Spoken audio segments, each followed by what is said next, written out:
Welcome to the Daily Word, verse by verse. Grab your Bibles and follow along as we study the book of Galatians. Keep in mind, I am using the Holman Christian Standard Bible, so if you're using a different translation, the read is different, but the message is the same. Also, keep in mind that these Daily Word, verse by verse studies are uploaded to my YouTube channel, BP The Bible Perspective. That's BP The Bible Perspective. So like and share these videos. And subscribe to BP, the Bible Perspective on YouTube. We are in Galatians chapter 3, and we're going to pick it up in verse 15. And what is extremely important here to every believer. Because remember I said that the conflict in Christianity, the universal conflict, is the law versus grace. Okay? Works versus faith. Salvation. How does salvation come? God in his wisdom saw this would rage on, and thus we have plenty of information. So this, what Paul is dealing with, is the conflict we all have. Can I be good enough? How good enough do I have to be? And you always have someone, some religion, church, denomination, theology prescribing what you must do outside of what Christ did or has done, okay, to be saved.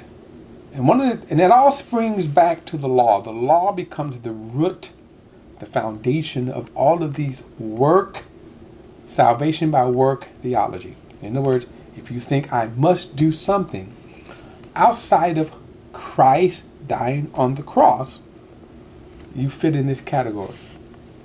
I might also add, Paul said, and remember in Romans chapter 14, your faith is weak. Now, so Christ redeemed us from the curse of the law. In other words, if you're going to keep the law, then you have to obey the law perfectly. Okay? Since you can't, you are under the curse. You are in constant condemnation. So the more, the gooder you try, the better you try, right?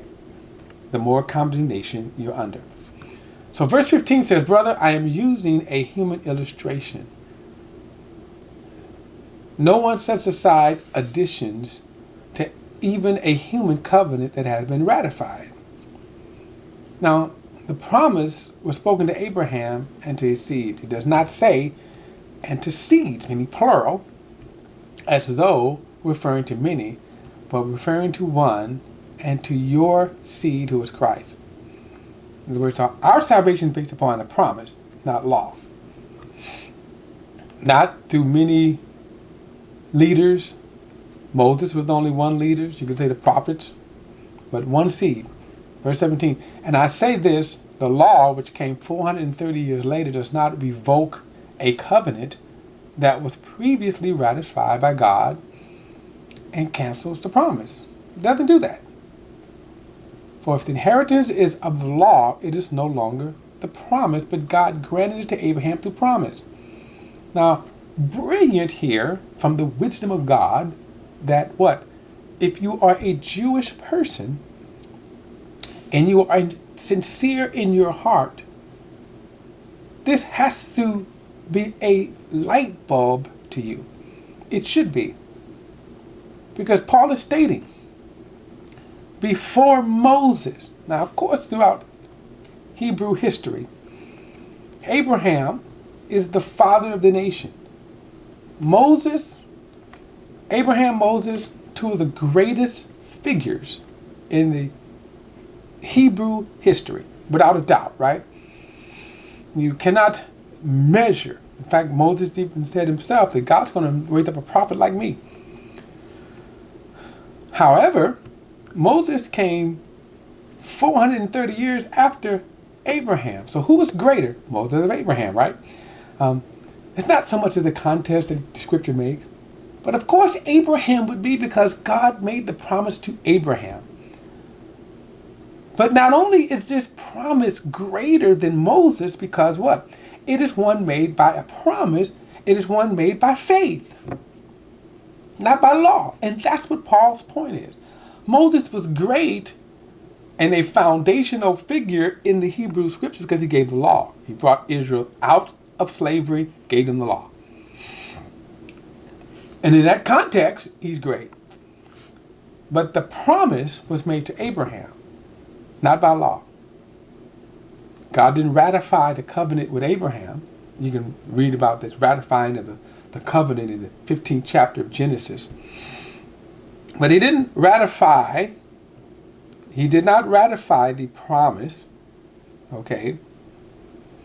I'm sorry, he didn't ratify the covenant with Abraham through the Levitical law. So this is his point here, okay? So to the Jews who say, I have to continue in the law, then you're foolish, right? Because you're binding yourself under the curse of the law continually. Now today, if you are saying that you're under any type of theology that says, I have to do something other than Christ, believing Christ, redeem me from the curse of the law, then you're binding yourself under the curse, because then what are the works that you have to do? Well, he's already told us the standard.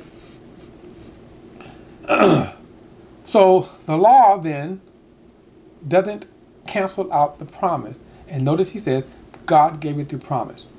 That's why faith is important, because it is not, again, remember in the previous video, in the previous script verses here, if I earn my salvation, in other words, remember there are 10 commandments, and then there are 600 plus commandments in the Levitical law. Let's say I kept all of those 600 plus commandments perfectly. Then I can demand to God, you owe me. You owe me salvation, but not before God, because you can't. Your sinful nature will prevent you. But also, so then the promise, and that's why I received the promise by faith. I received the promise. That's the glory of this. Verse 19. Why then was the law given? It was added because of transgressions until the seed to whom the promise would come. And the law was put into effect through angels by means of a mediator. So what is the purpose of the law? Paul states it right here. It wasn't a part of the original plan. Notice he said it was added because of transgressions. Throughout man's history, God has intervened when wickedness has become so great. We see that with the flood. We see that with Israel. We see that with Sodom and Gomorrah. We kind of go back, however, you can, the idea of what the law did was it gave us a moral standard. But he says this law was added because of transgressions. In a sense, the law kept judgment away from the earth and from whatever the Israelites.